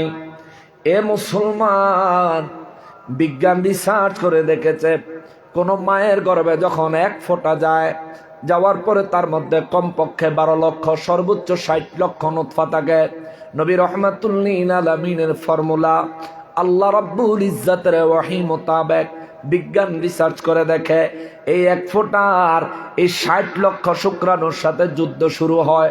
যুদ্ধ করতে করতে 60 লক্ষ শুক্রাণুর থেকে 59,999টা শুক্রাণুকে আমার আল্লাহ বাদ দিয়া আমি একজনের মায়ের গর্ভে নির্বাচন করেছেন কে? আরো জোরে বলেন না কে? ওই রব্বুল ইজ্জত বলেন, বান্দারে তুই তো কিছুই আছিলি না, তোর মাও জানতো না তুই দুনিয়ায় আসবি কিনা, তোর বাবাও জানতো না তুই দুনিয়ায় আসবি কিনা। তোরে আমি আল্লাহ বানাইছি মিন নুতফা। 19 নম্বর আয়াত সূরা আবাসার মধ্যে আল্লাহ কয় মিন নুতফা, আমি তোদেরকে বানাইছি নুতফা থেকে। খলাকহু ফাকদ্দার, আল্লাহ কয় খলাকহু ফাকদ্দার। এরপর আমি আল্লাহ তোদেরকে সুগঠিত বানাইছি। সুগঠিত নুতফা তোমার মায়ের গর্ভে প্রবেশ করাইছি, সেখান থেকে 59,99,999 শুক্রাণু বাদ দিয়া তোমারে নির্বাচন করছি। কইরা তোমারে আমি আল্লাহ তোমার মায়ের গর্ভে 40 দিন রাখছি। 40 দিন পরে আমি রব্বুল ইজ্জত তোমার একটা রক্তের পিণ্ড বানাইছি। আবার 40 দিন পার হইছে, 40 দিন পরে রক্তের পিণ্ডটারে আমি আল্লাহ গোশতের পিণ্ড বানাইছি। আবার 40 দিন গেছে, এই গোশতের পিণ্ডের ভিতরে আমি আল্লাহ হাড় সৃষ্টি করেছি। এইভাবে আমার রব্বুল ইজ্জত বলেন, তারপর আস্তে আস্তে আস্তে আস্তে মায়ের গর্ভে তোমারে পূর্ণ একটা মানুষের আকার দিছি। চিৎকার দিয়া বলেন আল্লাহু আকবার। মুসলমানের আরে, আমার পেয়ারা নবীর উম্মতের আরে, রব্বুল ইজ্জত কয় বান্দারা রে, মউত অস্বীকার করো না, কিন্তু কবরে পুনরায় জীবিত হওয়াকে অস্বীকার করো কেমনে? তোমার তো অস্তিত্বই ছিল না। বলছেন কে? আল্লাহ। কে বলতেছেন? আল্লাহ। আপনাদের কষ্ট হচ্ছে? আমি শেষ করে দিব। আমি পুরা কথা কইয়া শেষ করবো, যদি শেষ পর্যন্ত একজন মানুষ থাকেন তাই চলবো, বাকিরা যাক। যারা মরণের চিন্তা টিন্তা মাথাতে গেছে গা, কবরে যাওয়ার চিন্তা ভাবনা যারা গেছে গা, হেরা যাক, অসুবিধা নাই। তবে যাদের হাজত আছে হাজত ছেড়ে আসো। রব্বুল আলামিন বলেন, তোমার মায়ের গর্ভে তোমাকে আমি আল্লাহ যখন পাঠাই, তখন তুমি অত্যন্ত সংকীর্ণ জায়গা দিয়া তোমার মায়ের গর্ভে গিয়েছ। কিন্তু সন্তান প্রসব হওয়ার সময়, বের হয়ে আসার সময়, তখন কি জায়গাটা কম লাগে না বেশি? বুঝেন নাই? মা সন্তান প্রসব করার সময় মায়ের লজ্জাস্থানে জায়গাটা কি কম লাগে না বেশি? আল্লাহ কয় সুম্মা সাবিলা ইয়াসসারা, যে সংকীর্ণ জায়গা দিয়া আমি আল্লাহ তোমার মায়ের গর্ভে পাঠাইছি, ওই সংকীর্ণ জায়গাটাকে প্রশস্ত করে নিরাপদে তোমারে দুনিয়ায় বাহির কইরা আমি আল্লাহ আনছি। জোরে বলেন আল্লাহু আকবার। রব্বুল আলামিন এই কথা কেন বললেন? আল্লাহ বললেন কারণ হলো, আল্লাহ বললেন এর কারণ হলো তোমার তো কোনো অস্তিত্বই ছিল না। আমি মানুষ, আমার তো কোনো অস্তিত্বই ছিল না, কিন্তু আমারে আমার রব্বুল আলামিন বানাইছেন। কেমনে? কত সূক্ষ্মভাবে বানাইলেন। এই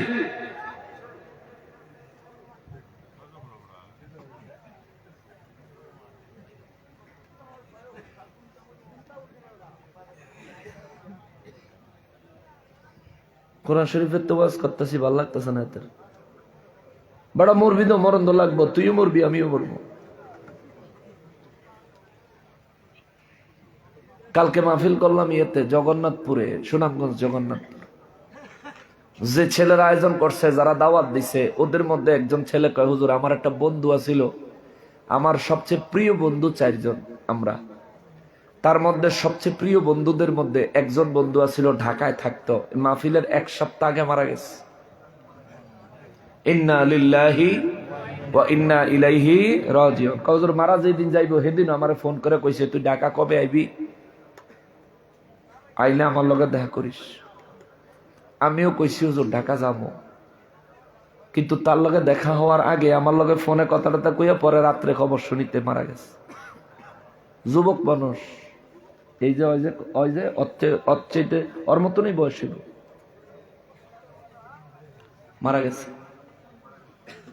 ওরে 30 বছর বয়স তোমার, ভাবো মনে মনে 60 বছরের বাবা থাকতে তুমি মরবা কেনে?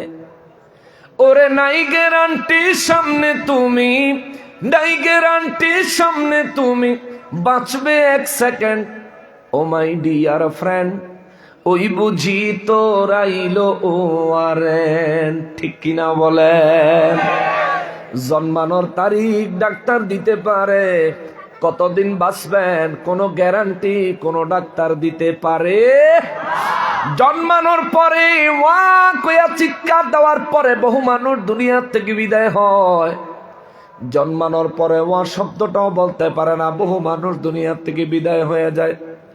জন্মানোর পরে 6 মাস, 1 বছর, 2 বছর, 5 বছর, 10 বছর বাঁচে মানুষ, বহু মানুষ পৃথিবীর থেকে চলে যায়। 10, 20 বছর, 50 বছর, 100 বছর অনেক মানুষ বাঁচে। আবার মাঝে মাঝে মানুষ দুনিয়ার থেকে চলে যায়। আসার সিরিয়াল আছে বাবা, যাওয়ার কোনো সিরিয়াল নাই। আপনার দাদায় যেদিন জন্মগ্রহণ করেছিল, আপনার দাদার ওই দিন দুনিয়ার বয়স ছিল 1 দিন। আপনার বাবা যেদিন জন্মগ্রহণ করেছিলেন, ওই দিন আপনার বাবারও দুনিয়ার বয়স ছিল 1 দিন। আপনি যেদিন আপনার মায়ের গর্ভ থেকে দুনিয়ায় জন্মগ্রহণ করেছেন, সেই দিন আপনারও জন্মদিনে দুনিয়ার বয়স হলো 1 দিন। কিন্তু আপনার দাদার মৃত্যুর তারিখ আপনার বাবার মৃত্যুর তারিখ মিলে দেখেন, আপনার দাদায় যত বছর হায়াত পাইছে, আপনার বাবায় কিন্তু তত বছর হায়াত পায় নাই, কিংবা বেশি পাইছে। আর আপনিও যে তাদের তুলনায় কম বেশি হায়াত পাবেন না এমন কোনো গ্যারান্টি নাই, গ্যারান্টি নাই। সমানও হইতে পারে, কমও হইতে পারে, বেশি হইতে পারে। আজকের দিনটাও কারো কারো জন্যে মৃত্যুর তারিখ নির্ধারিত আছে না নাই? রব্বুল ইজ্জাত কি ভুলে যায় না? আল্লাহ বলেন সুম্মা আমাতাহু ফাআকবারা। আল্লাহ কয় আমি আল্লাহ তোরে বানাইছি একেবারে নিঃস্ব, একেবারে কোনো কিছু নাই, পুরা অস্তিত্বহীন থেকে আমি তোর অস্তিত্ব দিছি। মায়ের গর্ভে 10 মাস 10 দিন লালন পালন করছি। দুনিয়ায় আইছেন, আপনাদের এলাকায় পুকুর আসেনি? পুকুরের মধ্যে একজনে ডুব দিয়া কয় মিনিট থাকতে পারবেন? 1 মিনিট থাকলেও কষ্ট হয়ে যাইব, অবস্থা খারাপ হয়ে যাইব। একটা বার কি চিন্তা করে দেখছেন, আপনার মায়ের গর্ভে পানির ভিতরে আমার আল্লাহ আপনারে 10 মাস 10 দিন বাঁচাইয়া রাখছে? আল্লাহু আকবার।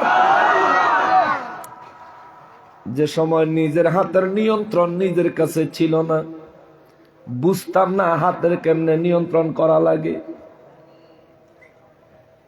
মায়ের গর্ভে পানির ভিতরে আল্লাহ 10 মাস 10 দিন বাঁচায় রাখলেন। মায়ের গর্ভে ওই পানির ভিতরে দুনিয়ার সাথে আমার কোনো সম্পর্ক নাই, দৈনিক সব সময় আমার জন্য খানার ব্যবস্থা করেছেন কি? জোরে বলেন কি? আরো জোরে বলেন কি? দুনিয়ায় আসার পরে ছোট্ট হোক, যুবক হোক, বৃদ্ধ হোক, মধ্যম বয়সী হোক, 3 দিন যদি বাথরুম না করে তার অবস্থা খারাপ হয়ে যায়। 1 সপ্তাহ বাথরুম না করলে তারা নিয়ে হাসপাতালে দৌড়াদৌড়ি করতে হয়। 10 মাস 10 দিন মায়ের গর্ভে ছিলা। ও মুসলমান, একদিন 1 মুহূর্তের জন্য প্রস্রাব পায়খানা করা লাগে নাই। ওই প্রস্রাব পায়খানার পরিস্থিতি থেকে ওই দিন মায়ের গর্ভে 10 মাস 10 দিন আমাদেরকে রক্ষা করেছেন কে? ওই রব্বুল ইজ্জত বলেন, তোমার একেবারে অস্তিত্বই ছিল না, আমি আল্লাহ তোমারে বানাইছি। বানায়া আল্লাহ কয় সুম্মাস সাবিলা ইয়াসসারা, তোমার মায়ের লজ্জাস্থানের সামান্য জায়গাটুকুকে আমি আল্লাহ প্রশস্ত করেছি। তোমার মতো একটা মানুষ আমি সে জায়গা দিয়া বাহির করেছি। ছোট্ট মানুষের হাড্ডি শক্ত না নরম? কথা কয় না, শক্ত না নরম? আল্লাহ কয় তোমার মায়ের ওই সংকুচিত জায়গা দিয়ে আমি আল্লাহ তোমার বাহির করছি। তোমার দেহের একটা হাড্ডিও ভাঙতে দেই নাই। আল্লাহু আকবার। ওই রব্বুল ইজ্জত বলেন, কেমনে মানুষ মৃত্যুর পরে জীবিত হওয়াকে অস্বীকার করো? শোনো, একেবারে অস্তিত্বহীন থেকে তোমার অস্তিত্ব দিছি আমি আল্লাহ, দুনিয়ায় পাঠাইছি। এরপর আল্লাহ কয় সুম্মা আমাতাহু, তারপরে তোমার হায়াত যখন শেষ হয়েছে আমি আল্লাহ তোমারে মওত দিছি। সুবহানাল্লাহ। হায়াত আমি আল্লাহ নির্দিষ্ট একটা হায়াত দিয়েছিলাম, হায়াত ফুরিয়ে গেছে, আমি আল্লাহ তোমারে মৃত্যু দিয়েছি। মৃত্যু ফাআকবারাহু, তোমারে দাফন করার বিধানটাও আমি আল্লাহ দিছি। চিৎকার দিয়ে বলেন আল্লাহু আকবার। ফাআকবারাহু, আল্লাহ কয় অতঃপর আমি আল্লাহ তোমাকে তোমার আত্মীয় স্বজন, পরিবার পরিজন, প্রতিবেশীদের মাধ্যমে আমি তোরে কবরে পাঠাইছি, আমি তোরে কবরে নিয়ে আইছি, আমি তোরে কবরে নিয়ে আইছি, আমি তোরে কবরে আনছি। অতএব অস্তিত্বহীন থেকে তোরে অস্তিত্ব দেনেওয়ালা আমি যেই রব, মায়ের গর্ভে 10 মাস 10 দিন লালন পালন করে নেওয়ালা আমি যেই রব, মায়ের গর্ভে প্রস্রাব পায়খানা থেকে তোরে হেফাজত করে নেওয়ালা আমি যেই রব, মায়ের ছোট্ট একটু জায়গাকে প্রশস্ত করে তোকে নিরাপদে দুনিয়ায় বের করে আনা আমি যেই রব। সুম্মা ইযা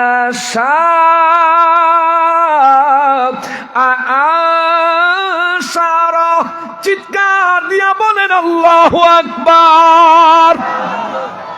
রব্বুল আলামিন কয় সুম্মা ইযা অতঃপর আমার যখন ইচ্ছা হবে, আমি আল্লাহ যখন ইচ্ছা হবে, আনশারা, যারে খুশি তারে আমি জিন্দা করব। আমার যখন ইচ্ছা হবে তখন আমি সেই আল্লাহ আনশারাহু, আমি পুনরায় জীবিত করব। মানুষের পুনরায় জীবিত করবেন কয়বার? একবার। কয়বার? একবার। পুনরায় জীবিত হওয়া একবার। মৃত্যুর পরে কবরে চলে গেলেন, কবরে একবার জীবিত হবেন। এই জীবিতই জান্নাত পর্যন্ত থাকবে, এই জীবিতই জাহান্নাম পর্যন্ত থাকবে। জাহান্নামীদের জন্য এই জীবিত অবস্থায় আযাব হবে, জাহান্নামীদেরকে জীবিত অবস্থায় হাশরের ময়দানে তোলা হবে। জান্নাতি জাহান্নামী প্রত্যেক শ্রেণীর মানুষকে হাশরের ময়দানে তোলা হবে। আমার আল্লাহ সূরা আবাসার মধ্যে ক্লিয়ার করলেন, যে বিশ্বাস করো না, ওরে নাস্তিক তোমার জন্য বলি রে, এরে নাস্তিক তোমার জন্য বলি, মিডিয়ার মাধ্যমে নাস্তিক তোমার জন্য বলি, আল্লাহর কথাগুলো একবার চিন্তা করে দেখো। আমারে পছন্দ হয় না, আমারে বাদ দাও, কিন্তু আল্লাহর কথাগুলো একটু গবেষণা করে দেখো। আল্লাহ কয়, তুমি কেন পরকাল মানতে চাও না? তুমি কেন পুনরায় জিন্দা হওয়া মানতে চাও না? যে আল্লাহর পক্ষে তোমারে অস্তিত্বহীন থেকে অস্তিত্ব দেওয়া, তোমাকে একেবারে শূন্য থেকে দুনিয়ায় একজন মানুষ হিসেবে দুনিয়ায় আসার সুযোগ করে আমি যে রব্বুল আলামিন দিতে পেরেছি, আমি সে রব্বুল আলামিন অবশ্যই তোমাকে জিন্দা করতে পারবো। এই জন্য আল্লাহ কয়, সুম্মা ইযা শাআ আনশারা, অতঃপর আমি আল্লাহর যখন ইচ্ছা হবে আমি রব্বুল ইজ্জত সবাইকে পুনরায় উত্তোলন করব জিন্দা অবস্থায়। চিৎকার দিয়া বলেন আল্লাহু আকবার। রব্বুল আলামিন কালামে হাকিমে সূরা আবাসা 23 নম্বর আয়াতে কারিমার মধ্যে বলেন, কাল্লা লাম্মা ইয়াকদি মা আমারা। আল্লাহ বলেন, কাল্লা কখনোই না, লাম্মা ইয়াকদি মা আমারা, দুনিয়ার মধ্যে যারা কাফির, যারা মুনাফিক, ওই মানুষগুলারে আমি আল্লাহ যা আদেশ দিয়েছিলাম, এই আদেশগুলো, আমার হুকুমগুলো তারা কখনোই মানে নাই। আমি আল্লাহ যেটাকে হারাম বলেছি, তারা এই হারামের আমার আদেশকে উপেক্ষা করে হারামকে গ্রহণ করেছে। যেই জিনিস আমি আল্লাহ হালাল করেছি তার মধ্যে কিছু গ্রহণ করছে, আবার কিছু বর্জনও করছে। হালাল বর্জন করলে দোষ নাই, কিন্তু হারাম গ্রহণ করলে বড় দোষ আছে। হালালের পরিবর্তে হারাম গ্রহণ করলে বড় দোষ আছে। আপনি যদি কোনো কারণ ছাড়াই কোনো হালাল বিষয়কে বর্জন করেন, মনে করেন পানি খাওয়া হালাল বৈধ, আপনি যখন তখন খাইতে পারবেন, পানি খাওয়া হালাল, কিন্তু আমি এখন খাবো না, কোনো দোষ নাই। আপনার পিপাসা লাগছে, পানি খাওয়া দরকার, কিন্তু এখন খাবো না, কোনো দোষ নাই। কিন্তু আপনার পিপাসা লাগছে, পানি খাওয়া দরকার, পানি খাইলেন না, মদ খাইলেন, এটা গুনাহ হবে, হারাম হবে। আল্লাহ কয়, কবরে আসার আগে আমার আদেশগুলো, নিষেধগুলো মাইন্না আয়ো। বাহাদুরি দেখায়ও না, জোর দেখায়ও না, ক্ষমতা দেখায়ও না, সম্পদের পিছে ঘুরে আমি আল্লাহর হালাল হারামকে ভুলে যাইও না। কেননা তোমার পূর্বে কত বড় বড় মানুষ দুনিয়ায় আগমন করেছিল, কেউ থাকতে পারে নাই, সবাই ধাপে ধাপে চলে গেছে। আল্লাহ কয়, কাল্লা লাম্মা ইয়াকদি মা আমারা, যারা কখনোই আমি আল্লাহর আদেশ নিষেধগুলি মানে নাই, পরিণাম বর্ণনা করবেন আল্লাহ। আমি আল্লাহর আদেশ নিষেধগুলি যারা কখনোই মানে নাই, আল্লাহ কয়, ফালিয়ানজুরিল ইনসানু ইলা তাআমি, ওই মানুষগুলো কেন, ফালিয়ানজুরিল ইনসান, ওই মানুষগুলো কেন তাকায়া দেখে না, ওই মানুষগুলো কেন লক্ষ্য করে না? বুঝেন বাবা, আল্লাহ আমারে আপনারে বলতেছেন, ওই মানুষগুলো কেন লক্ষ্য করে না, ওই মানুষগুলো কেন খেয়াল করে না? আল্লাহ কয়, ওই মানুষগুলো কেন ইলা তাআমি, এই মানুষগুলো যা খায় এই খানাগুলোর দিকে মানুষ কেন লক্ষ্য করে না? এই জমিন মাটি তো মানুষ খাইতে পারে না, কিন্তু এই জমিনে বীজ লাগায়, বীজ থেকে গাছ আমি আল্লাহ বানাই, গাছে আমি আল্লাহ ফল দেই। জমিনের মাটি খাইতে পারে না, গাছ খাইতে পারে না, কিন্তু গাছে যে ফল দিলাম মানুষ সেই গাছের ফল খায়। আল্লাহু আকবার। আল্লাহ কয়, গাছে যে ফল দিলাম মানুষ সে ফল খায়। আবার এই জমিন থেকে এমন কিছু গাছ আমি আল্লাহ বানায় দিলাম, মানুষ গাছও খায়। সুবহানাল্লাহ, জোরে কর না সুবহানাল্লাহ। এগুলো কি চিন্তার বিষয় না? এগুলো জ্ঞানের জন্য চিন্তার বিষয়, এগুলো হক তালাশকারীদের জন্য চিন্তার বিষয়। রব্বুল আলামিন বলেন, আল্লাহ কয় ফালিয়াবুরিল ইনসানু ইলা তামি, মানুষগুলো একটু টাকা দেখুক, তাদের জন্য যা খানা দানা আমি আল্লাহ বানায় দিছি, তারা যা খায় তার দিকে টাকা একটু চিন্তা করুক। আন্না সাবাবানাল মাআ সাব্বা, আল্লাহ কয় আমি হলাম ওই রব যিনি জমিনে ফসল উৎপাদন হওয়ার জন্য জমিনকে পর্যাপ্ত পরিমাণ পানি প্রয়োজন মতো সময় মতো আসমান থেকে বৃষ্টির মাধ্যমে আমি আল্লাহ বর্ষণ করি। চিৎকার দিয়া বলেন সুবহানাল্লাহ। আসমান থেকে বৃষ্টি বর্ষণ করেন কি আল্লাহ? জোরে বলেন কি আল্লাহ? আরো জোরে বলেন কি আল্লাহ? যদি বৃষ্টি বর্ষণ বন্ধ হয়ে যায় আপদ না বিপদ? আপদ না বিপদ? চিন্তা করবেন, কিছুদিন বন্ধ থাকলে অসুবিধা নাই, শীতের সময় 3-4 মাস 5-6 মাস তো বন্ধই থাকে, আমাদের তো কোনো সমস্যা হয় না। এ মুসলমান, ইউসুফ নবীর জিন্দেগি চিন্তা করেন। মিশরে আল্লাহ 7 বছর মাত্র বৃষ্টি দেয় নাই। কয় বছর?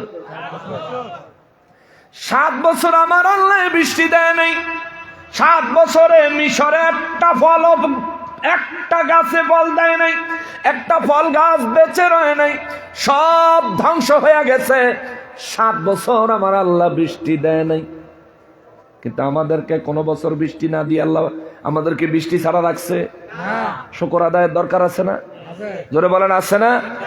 সেই শুকর আদায় করার জন্য প্রত্যেক শুক্রবারে মসজিদে যাই, কিন্তু সারা সপ্তাহে যাই না। কেমন? হাই হাই মুসলমান, এখন মরলে এখনই হিসাব দেওয়া লাগবে। বিশ্বাস করেন, এখন মরলে এখনই হিসাব দেওয়া লাগবে। কালকে মরলে কালকে হিসাব দেওয়া লাগবে। কি হিসাব দিবেন? খাইছেন নি রাইতে? কথা কয় না। খানা খাইছেন নি রাতে? রাতে তো অনেকে খাইছেন, অনেকে খান নাই, মাহফিলে চলে আইছেন, এখন হয়তো বাসায় গিয়ে খাইবেন। আচ্ছা, দুপুরে খাইছেন নি? কথা কয় না। দুপুরে খাইছেন নি? সবাই খাইছেন তো? আলহামদুলিল্লাহ। জোরে বলেন আলহামদুলিল্লাহ। দুপুরে খাইছেন তো? দুপুরে একটা নামাজ গেছে, নাম কি? দুপুরের নামাজের নাম কি? এই জোহরের নামাজ যারা খাইছেন সবাই কি পড়ছেন?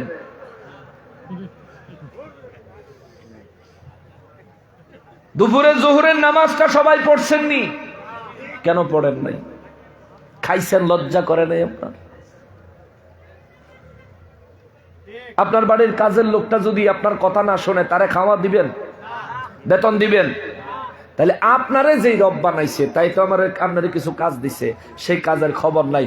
ওই আল্লাহর রিজিক গিলতে আছেন। আগেও বিসমিল্লাহ নাই, শেষেও আলহামদুলিল্লাহ নাই, মাঝখানেও আল্লাহুম্মা লাকাল হামদু ওয়া লাকাশ শুকর নাই। এই তো জিন্দেগি চালাইতে আছেন, সোনার জিন্দেগি, সোনালী জিন্দেগি চালাইতে আছেন। যুবকরা মনে করে গোল্ডেন লাইফ ইজ গোল্ড, জীবন মানে স্বর্ণ, জীবন হইল সোনালী জীবন, সোনালী যৌবন, সোনালী জীবন, সোনালী যৌবন চিন্তা করে দামি দামি হুন্ডা কিনে আর বাজারে রাস্তা ঘুরে বিভিন্ন দিবস আইলে ডার্লিং রে হুন্ডার ফিসে ঘুরে আছে নেই? এখন এমন হয়েছে কোনো ডার্লিং লাগে না। এখন এমন সময় হয়েছে, এমন সময় আসছে কোনো দিবস লাগে না, পাইকারি হারে ডার্লিং লইয়া ঘুরে। আবার কিছু ডার্লিং দেখি ব্যাক কলের সামনে হুন্ডা চালায় আর পিছনে বেডি বিড়ি খায়। কোন জমানা তাইলাম। এই জন্য আজম খানের একটা গানের কথা মনে পড়ছে। আজম খান এবার একটা বাস্তবমুখী কিছু গান লেখে, কিছু গান গাইতো। এই ছোটবেলায় বিটিভি টেলিভিশনের মধ্যে অ্যাডভারেজ দিত। তো তার একটা অনেক ছোটবেলায় কইবেন যে হুজুর আপনি টিভি দেখছেন, আরে আমি তো ছোট আপনার মতন মানুষ হয়েছিলাম। ছোট মানে ছোট তো, অহংকার ছোটরা যেরকম এরকম হয়েছিলাম, ছোটবেলার কথা। তো একটা গান শুনছিলাম এরকম, ওনায় বলছিল সময় এখন বর্ষাকাল, হরিণ চাটে বাঘের গাল। মানে বাঘ দেখলে হরিণ থাকবো দৌড়ের উপরে, কিন্তু না, হরিণে বাঘের গালের মধ্যে ছাড়া দেয়। এটা একটা অবাস্তব এবং আশ্চর্যজনক বিষয়।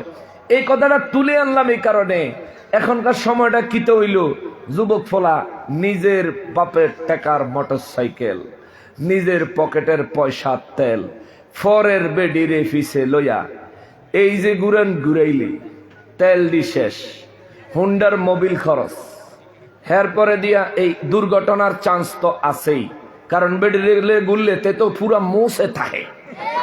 ঠিক কিনা বলেন? হুন্ডা দৌড়ায় না, কিন্তু ভোবো করে। ওরে তার ভোবো জোরে ভোবো করানোর লেগে আবার কিটা কিটা জানি লাগায়, সাইলেন্সারের ভিতরে কি জানি হুডি না মুডি কি জানি কয়, এগুলি লাগায়। লাগাইয়া তারপরে হুন্ডার পিক আপ দিলে 3-4 গ্রামের মানুষের বাচ্চা থাকতে পারে না তার হুন্ডার পিক আপের লাগিয়া। এই নিজের পয়সা খরচ করে এটা বানাইয়া বেডের পিছে লইয়া ঘুরতে আসো। এ যুবক, এই সফরে তোমার যদি মৃত্যু হয়ে যায়, তুমি চিন্তা করে দেখছো বিয়ে না করে যেই মেয়েরে তোমার পিছনে লইয়া হুন্ডা দিয়া তুমি ঘুরতেছো, এখন মারা গেলে তোমার নাম উঠবে জিনাকারের কাতারে। কি জবাব দিবি ভাই?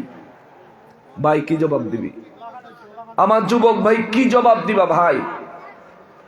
তুমি একটু চিন্তা করে দেখো, ফেসবুক খুলে দেখো, অনলাইনে একটু ঘাটাঘাটি করে দেখো, তোমার বয়সী বহু মানুষ দৈনিক মারা যাচ্ছে, দৈনিক মারা যাচ্ছে। আমার ভাই অনুরোধ করি ভাই, মেয়ে একটা পছন্দ হয়েছে, মা বাপের লগে কথা কইয়া, তারপরে বংশ টংশ দেখা, মা বাপে মুরব্বীরারে দেখা, এরপরে দিয়া মুরব্বীরারে, এই মুরব্বীরা যারা আছেন আপনাকেও দোষ আছে, ফলাফেন্ডের সমমত বিয়ে দেন না করে।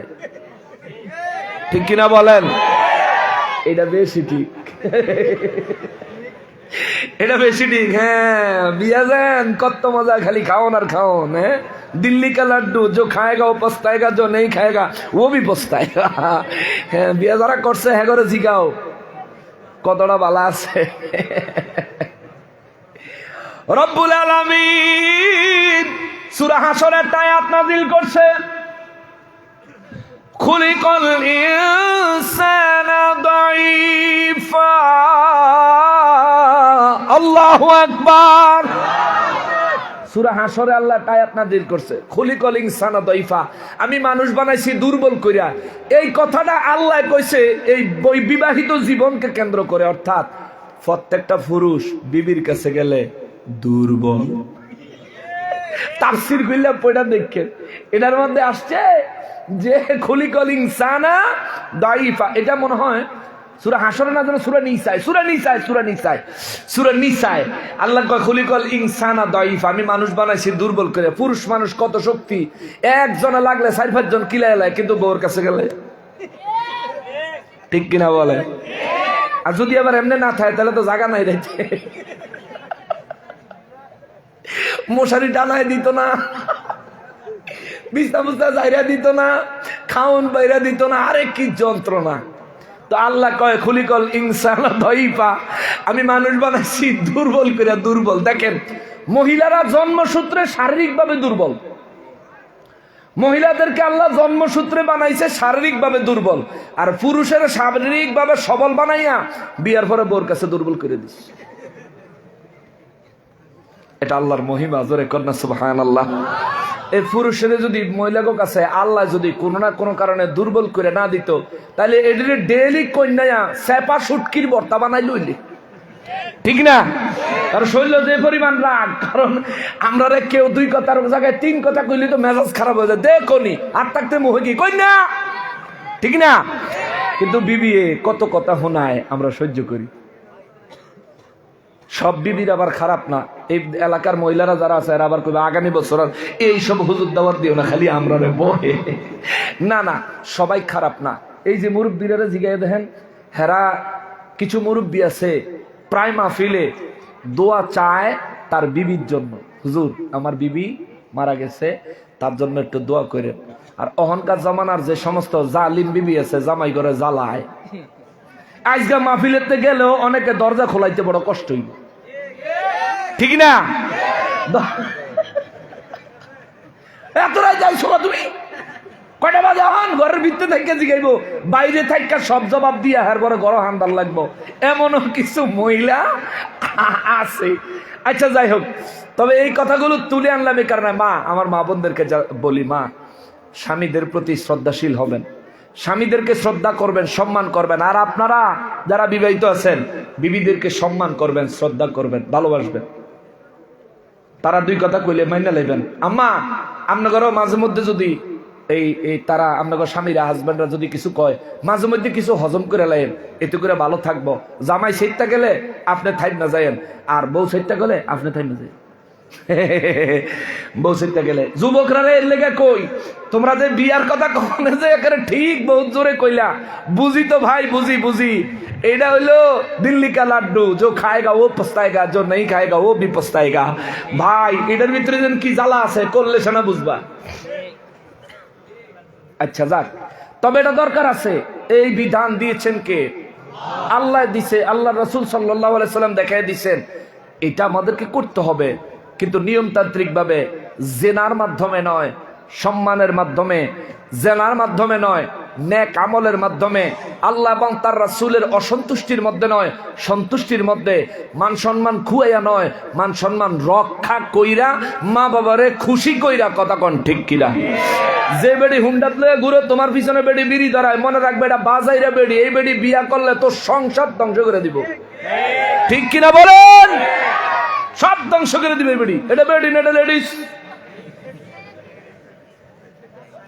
এটা বেডি না, এটা লেডিস। খবরদার, এর থেকে দূরে থাকো ভাই। এটা কোনো মঙ্গল আইতো না তোমার, শুধু পকেটের পয়সাটি খরচ করে ঘন ঘন ফুচকা খাইব,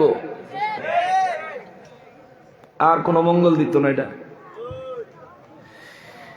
এ মুসলমানের আরে, আমার পেয়ারা নবীর উম্মতের আরে, মহান রব্বুল আলামিন বলেন, আন্না সাবাবানাল মা সাব্বা।